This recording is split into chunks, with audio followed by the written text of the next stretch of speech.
जय हिंद दोस्तों, मैं हूं Pankaj Singh. Clear prelims and mains channel पर आपका स्वागत है।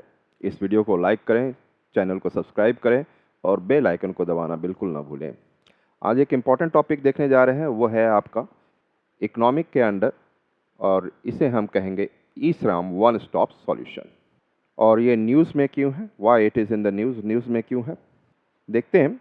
Recently the union ministry of labour and employment and the Ministry of Youth Affairs and Sport introduced the e-Shram one-stop solution। तो यहाँ पर जो है लेबर और एम्प्लॉयमेंट के जो यूनियन मिनिस्ट्री है, और साथ ही साथ जो यूनियन मिनिस्ट्री जो यूनियन के लेवल पे मिनिस्ट्री है जो यूथ के लिए अफेयर्स एंड स्पोर्ट्स में है, इन लोगों ने दोनों ने इंट्रोड्यूस किया है वन स्टॉप सॉल्यूशन देने के लिए।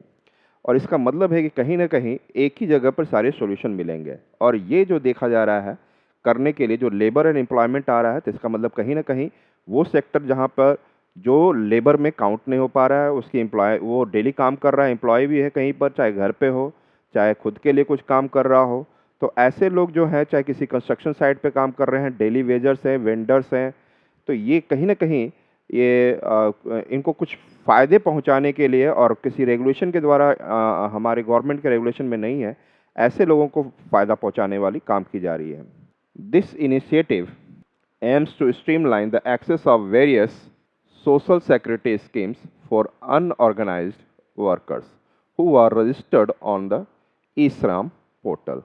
तो e-Shram पोर्टल पे जो भी अनऑर्गेनाइज सेक्टर में काम करने वाले हैं, वो यदि जाकर e-Shram पोर्टल पे जाके अपने आप को रजिस्टर कर लेते हैं, तो उन्हें जो जो सोशल सिक्योरिटी चाहिए सामाजिक स्तर पर, चाहे वो शिक्षा को लेकर हो, हेल्थ को लेकर हो, सोशल सिक्योरिटी कई लेवल पर उन्हें प्रोवाइड की जाएगी। अब जानते हैं क्या है, what is about E Shram one stop solution. The E Shram platform is design to facilitate seamless access to multiple government welfare schemes for the unorganized workers। तो अनऑर्गेनाइज्ड वर्कर्स जो हैं उनको किसी भी बिना तकलीफ के, जो कि मल्टीपल गवर्नमेंट के द्वारा वेलफेयर चलाए गए हैं, स्कीम चलाए गए हैं, उनको बहुत आराम से ई श्रम प्लेटफॉर्म पर रजिस्टर करने के बाद उनको आराम से वैसे फ़ायदे गवर्नमेंट के द्वारा वैसे वेलफेयर पहुंचाए जा सकते हैं, जो कि गवर्नमेंट ऑलरेडी लॉन्च कर चुका है। उन सबको इस पोर्टल पे इंटीग्रेट करके प्रोवाइड किया जाएगा। It aims to simplify the registration process for these workers, making it easier for them to benefit from the government schemes. यही है, सिंपल है कि आप यदि आप रजिस्ट्रेशन प्रोसेस कर लेते हैं इस पोर्टल पर जाकर, तो इन वर्कर को कोई भी जो बेनिफिट सरकार का है उसको बहुत आराम से गवर्नमेंट उनको स्कीम के द्वारा उनको प्रोवाइड करेगी। This platform serves as a connection between workers and the numerous benefits provided by the government.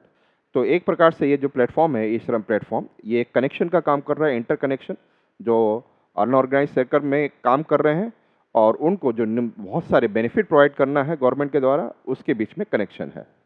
Answering A more straight forward and transparent registration process, और साथ में बहुत आराम से, बहुत आसान सा ट्रांसपेरेंट है रजिस्ट्रेशन प्रोसेस, जो कि अनऑर्गेनाइज सेक्टर के लोग हैं।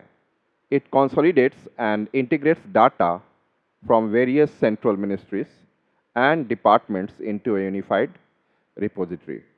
तो यहाँ पर गवर्नमेंट ये बताना चाह रहा है कि एक यूनिफाइड डाटा रिपोजिटरी होता है। यूनिफाइड डाटा रिपोजिटरी कहने का मतलब है कि आपने कहीं ना कहीं किसी रूरल बैंक में अपने आप को कहीं ना कहीं आपने जोड़ रखा है, किसी नाबार्ड के द्वारा बैंक में आपका आईडी बन चुका है, कोई ना कोई बेनिफिट प्रधानमंत्री जन धन योजना से ले रहे हैं, या आप पीडीएस के थ्रू पब्लिक डिस्ट्रीब्यूशन सिस्टम के द्वारा आप राशन कार्ड बनाया हुआ है, कहीं ना कहीं ऐसे कई ऐसे जगह है जहाँ से आपका नाम जुड़ा हुआ है, वहाँ से भी डाटा अवेलेबल करके इसको इस ऐप में, इस प्लेटफॉर्म पर जो आपका ई श्रम पोर्टल है, इस पर वो रखे रहेंगे। तो ये कहने का मतलब है कि it consolidates and integrates data from various central ministries. जो डिफरेंट डिफरेंट मिनिस्ट्रीज हैं, वो जिनके अंदर में एग्रीकल्चर सेक्टर है, किसी में आपका ministry of road and transportation है, वहाँ पे जो रोड एंड ट्रांसपोर्टेशन में काम कर रहे हैं वहाँ पे रजिस्टर्ड है। तो विभिन्न सेक्टरों से, मिनिस्ट्री ऑफ हेल्थ है, वहाँ से भी डाटा लेकर सारा डाटा को एक जगह लाकर इसमें कंसोलिडेट कर दिया जाएगा, और आप जाके केवल रजिस्ट्रेशन करना है। की welfare scheme such as one nation one ration card, जैसे कि एक वन नेशन और एक राशन कार्ड केवल हो। Mahatma Gandhi national rural employment guarantee act, आपको जो मनरेगा की तरह, मनरेगा से महात्मा गांधी जो मनरेगा है उसके द्वारा जो एम्प्लॉयमेंट की बात की जा रही है, फूड फॉर वर्क है, उसमें जो जो रजिस्टर्ड है, राशन कार्ड में जो लोग रजिस्टर्ड हैं। National social assistance programme, national social assistance programme में जो शामिल हैं। नेशनल कैरियर सर्विस में हैं। प्रधानमंत्री श्रम योगी मानधन में जो शामिल हैं, इन सबको इंटीग्रेट कर लिया गया है किसमें, ई श्रम पोर्टल में। अब देखेंगे कि एटलीस्ट थोड़ा सा आइडिया तो हो गया है कि what is E Shram portal. देखते हैं what is E Shram portal. It is launched by the ministry of labour and employment in 2021। 2021 में ये मिनिस्ट्री ऑफ लेबर और एम्प्लॉयमेंट के द्वारा चालू किया गया है, और साथ में यूथ मिनिस्ट्री ऑफ स्पोर्ट्स के द्वारा भी उसके जोड़ा गया है। The E Shram portal aims to create a comprehensive national database of unorganised workers. और इस पोर्टल पर द ई श्रम जो पोर्टल है, इसका एम है कि बहुत सारा कॉम्प्रिहेंसिव नेशनल डाटा तैयार करे, किसका, अनऑर्गेनाइज सेक्टर में काम करने वाले वर्कर्स को का। Registration on the portal is fully Aadhaar verified and requires Aadhaar seedling. और आधार से पूरा जुड़ा हुआ आधार कार्ड से, जो कि जिन वर्करों का आधार बना हुआ आधार कार्ड, इस पे जाकर इजीली अपना जुड़ सकते हैं through the Aadhaar card. Any unorganised workers can registered on the portal based on self declaration. और कोई भी अपना जाकर पोर्टल पे जाकर सेल्फ डिक्लेयर करे कि मैं अनऑर्गेनाइज सेक्टर में काम करता हूँ, वो जुड़ जाएंगे। The portal allows for registration under 400 different occupations spanning across 30 broad sectors. और इस पोर्टल में लगभग जो काम करने की जो संख्या है 400 है, और ये 400 जो संख्या विभिन्न ऑक्यूपेशन है वो 30 ब्रॉड सेक्टर्स में बांटे गए हैं और इसमें डाला गया है। तो वहाँ पर जाकर अनऑर्गेनाइज सेक्टर के वर्कर्स जाकर अपना रजिस्ट्रेशन कर सकते हैं, और बेनिफिट गवर्नमेंट से जो वेलफेयर है, बहुत सारे स्कीम के हैं, वो फ़ायदा उठा सकते हैं।